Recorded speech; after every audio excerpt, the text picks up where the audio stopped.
దప్పేస్తాడు మాయా. సీన్లు తెలిసిందే కదా, మూవీకి వెళ్దామని తీసుకొచ్చే అది కాస్త టైం పట్టే. ఈ గ్యాప్ లో నేను మిల్లెట్ ఎక్స్ప్రెస్ నుంచి వేడి వేడి పొంగనాలు తిందామని ఆర్డర్ పెట్టాను. 140 రూపీస్ పడింది.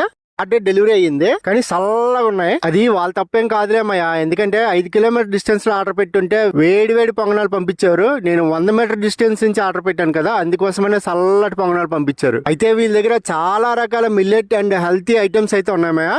Millet idli with egg bhurji, millet idli with paneer bhurji, vada with boneless curry, అలాగే millet dosa, millet dal khichdi, millet Guntur gongura chicken rice bowl, homely millet vegetable khichdi, millet roti with palak paneer, millet chicken fried rice, ఇలా చాలా రకాల హెల్తీ ఐటమ్స్ తో మళ్ళీ మళ్ళీ టేస్ట్ చేయాలనిపించేలా ఉన్నాయి. కానీ చల్లటి పొంగనాలు పంపించారు. అయితే మయా 3 రకాల చట్నీ ఇచ్చారు. అలా ఒక్కొక్క పొంగనం తీసి చట్నీలో ముంచుకొని తింటూ ఉంటే సూపర్ ఉంది. కానీ వేడిగా ఇచ్చింటే ఇంకా బాగుండు. ఇక్కడ ఐటమ్ బాగుందా లేదా అనేది చెప్పడం మాత్రమే మన ఉద్దేశం, ఎవరిని తగ్గించకూడదు. ఎందుకంటే రేపు ఇంకొక ఐటమ్ ఆర్డర్ చేస్తాం, అది బాగుండొచ్చు కదా, అలా అనుకొని బతికేయడమే.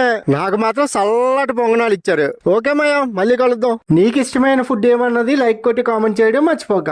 టేస్ట్ మాత్రం అదిరిపోయింది మయా, టేస్ట్ తో దెబ్బేస్తాడు. Thank you so much for watching. మళ్ళీ ఇంకో వీడియోతో కలుద్దాం.